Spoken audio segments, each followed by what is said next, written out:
In today's video, I'm going to be discussing the repeal of federal income taxes and the plan behind it, as well as what it would mean for you, for me, and everyone else out there, and all of our money. I have all the details for you here in the video. Let's get into it and discuss what's going on. First off, thank you so much for liking and sharing this video with those buttons right down below the video. I really do appreciate it. Thank you so much. Also, if you're new here or if you haven't done so yet, please make sure to subscribe to the channel as well with the big subscribe button, again, right down below the video. Thank you. Really appreciate your support. Let's get into it and talk about this repeal of federal income taxes. Does that get your attention a little bit? I think it catches the attention of virtually everybody. Now, I want to talk about the details of this because this is actually an idea that has been floated, and it is something that is out there right now that may possibly be happening at some point. But again, I think that's going to be a little bit difficult to actually get done, but who knows? A lot of things that we have thought would never ever get done actually do get done sometimes. So again, just want to bring this to your attention. And again, what it would mean, the plan behind all of this as far as what would they do for revenues then? If they no longer have a federal income tax, how would the federal government get about $3.5 to almost $4 trillion a year in income? I mean, that's where they get a bulk of their income right now. In fact, as of right now, just this year alone, they've already collected nearly $2 trillion in federal income taxes. That's crazy, right? Could you imagine that income? Just imagine if you were on the receiving end of that, right? You have income coming in from like millions upon millions of sources all the time. That's craziness right there, right? That's a lot of money coming in all the time. The stream never ends. Not a bad lifestyle, right? So anyway, let me share with you the plan behind this, okay? So there's a bunch of different moving parts. And again, I want to emphasize really quickly, no, this has not been approved yet. No, this has not happened yet, but it is a plan. It is an idea. It is a concept that is out there, and they're floating this idea, okay? Whether they can actually get this thing done or not, I don't know, but I'm just simply saying if they do, I think a lot of people would be super excited, okay? Now remember, when you are working, again, you look at your paycheck, whether your hourly salary, your 1099, whatever it happens to be, whether you're, if you're a W-2 person, you're probably getting the taxes removed right out of your paycheck. If you're 1099, you're probably paying quarterly or estimated taxes, or maybe at the end of the year, you're paying a huge bill into the IRS, something like that. Either way, you're giving money to the IRS. I mean, they're getting it somehow, okay? My point is, that'd be a huge line item right on your pay stub that would no longer be there if that were the case, okay? However, let me point out a couple of things about this, because here's the thing. If their income source, as in nearly $4 trillion of tax revenues, were to just dry up, they would need to get income somewhere, okay? They're not just going to go along and be like, well, we're good, we don't need any income. No, they operate just like us. We need income to survive. We need income to operate our households. Same thing with the IRS. They need income to spend on all kinds of different government programs and government spending and stuff like that. That's what they do with that income, okay? The tax revenues that they bring in, okay? But anyway, the idea that's out there right now would be to replace it with massive tariffs on all of our imports. Now, let me give you some numbers right now. As of right now, again, this changes all the time, but the most recent statistics that I found, apparently the IRS brings in about $3.8 trillion in federal tax revenues per year. Again, that changes all the time, but that's the number that I found, okay? Now, as of right now, it looks like we import about $3.2 trillion worth of products per year, okay? That's, pretty good as well. Now, what they would want to do, again, is they would want to basically remove the federal income tax and replace it with tariffs on imports. Now, what is a tariff? A tariff is literally just a tax on imports. It's just a fancy name, tariff. It's just a fancy name of basically putting a tax on an import, okay? That's what that would be. Now, in order to replace the $3.8 trillion worth of basically federal income taxes that they would need to replace from this, they would need to put about a 100%, give or take a little bit, tariff on all of these imports in order to make up the nearly $4 trillion in tax revenues. You see where that's coming in? So they would have a lot of work ahead of them. Now, something I want to point out really quickly as well.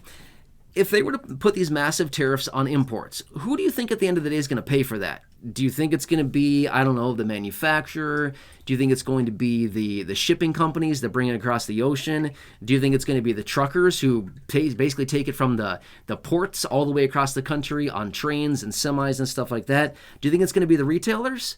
I mean, maybe all of those people are going to basically front all of those expenses, but at the end of the day, who's going to be the last person to pay for it?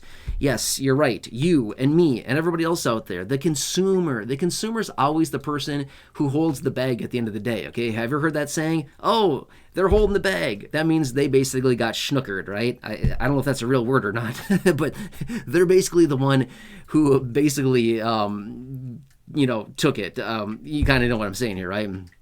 So anyway, at the end of the day, it always comes down to the consumer, okay? So even though, yes, applying these massive tariffs on imports, it sounds like a cool idea, at the end of the day, it's just going to be reflected in higher prices on the products that we buy on our store shelves because it's got to be made up somewhere, okay? That's not just going to be absorbed by the margins of whatever it is, from the retailers and the manufacturers and everybody else in between. It's not going to be eaten up in margins. There's just no possible way. I mean, we would have absolutely no business anymore, right? That's the whole purpose of business is for-profit business. They need to maintain their margins to keep the lights on, to keep the roof over their head, to keep employees, to do everything else they need to do, right? To continue to operate their businesses. They can't do it without margins, right? The profitability, that's what keeps the lights on and keeps people employed. So that ultimately would come back to us, the consumer, at the end of the day. Now, another thing as well that I want to point out, this may, if this were to happen, if they were to completely repeal federal income taxes. Now, that would add a lot of money into all of our pockets every single month, right? I mean, it could be hundreds of dollars a month that we give hundreds, I mean, depending on somebody's income scale, it could be thousands of dollars a month that somebody's paying in through federal income taxes. And if that money is no longer being taken out of paychecks automatically, then guess what? That'd be money freely floating around in somebody's pocket, in their bank account, something like that, and ready to be deployed, as in spent on goods and services. Now, if all of us had an extra, say, I don't know, let's just say we averaged it out and every person had an extra, again, let's just say $1,000 per month. Again, I'm just giving a nice round number. It could be 500, it could be 3,000. I don't know. I'm just making up a number here for easy purposes here, just to kind of discuss the point of this, okay? If everybody had an extra $1,000 on average per month because it was no longer being extracted through federal income taxes from their paychecks, do you think that that would cause a little bit of inflation? Yeah, it would cause some inflation. Why? Because if we all of a sudden had an extra $1,000 per month, do you think that we would, I don't know, just save it away and maybe invest that money or put it in a CD or a savings account? Maybe some people would, a very small percentage of people would, but the bulk of us, what would we do? We would buy stuff. We would buy junk we don't need. We would buy extra food. We would buy clothes. We'd buy the latest and greatest Air Jordans. We'd buy who knows what, right? We'd buy all kinds of stuff. That's what we do. We buy crap we don't need, right? I mean, that's the nature of humans for the most part. When we have extra money, we usually blow it on something, right? I mean, not everybody, but a lot of people do, okay? But the reality of the situation is that if we all, on average, had an extra $1,000 a month because it was no longer being taxed, then that money would be basically spent. It would be deployed into the economy. Now, just like we saw over the last couple of years here, when we got 3 stimulus checks, did we see inflation after that? Yeah, of course we did. Why? Because it was more money chasing basically the same amount of goods and services, driving prices higher. Simple supply and demand. Demand was outstripping supply, driving prices higher. That's how it works, okay? So we'd see probably some inflation if that was a result of that. Now, I want to throw this out there as well. There has been discussion. Again, I don't want to give any ideas here, so hopefully nobody's watching this video that's going to get any ideas from this, but this is pretty common knowledge here. This has been floated before, but again, I just want to throw this out there really quickly. But there has been this idea that's been floated saying maybe we should implement a federal sales tax, okay? Now, across the entire country, regardless of which state you're located in, pretty much every state out there has some type of sales tax on the products that you're buying at your retail stores, right? You could go to the grocery store, there's going to be tax on some of it. Again, depending on where you're located, there could be tax on everything. There could be tax on just some items, but it depends. It's different within every state, but there are sales taxes across the entire country. Usually sales taxes are just on the state level, right? However, there's been this idea floated saying, hey, maybe we should implement a federal sales tax as well. So there'd be a federal sales tax in conjunction with a state sales tax so that every single purchase you make, every dollar that is spent to buy goods or services or whatever is taxed within your respective state would then also have these respective, again, federal taxes associated with it, right? So it depends on what would happen here. Now, if they were to do that, that would generate a lot of federal dollars, right? That'd be generating a lot of extra money. Now, here's the thing. Rather than taxing, again, if they were to continue to keep the federal income tax in place, remember, there's about 186 million people currently in the workforce. So that means about 186 million people are paying federal income taxes. Meanwhile, the population in the United States is about 334 million people. So what's the math on that? About 150 million people. Sorry, I'm trying to run the math really quickly as I talk. About 150 million people, a little bit less than that actually. Let's just call it 150. About 150 million people are not paying federal income taxes because they're not employed, right? So again, that is 150 million people that are not paying any taxes into the federal government. But if they were to implement a federal income tax, or sorry, let me step back, a federal sales tax instead of a federal income tax, now you've got 334 million people that are out there buying goods and services and products and things like this, and that every dollar that is being spent in the economy is now being taxed by the federal government.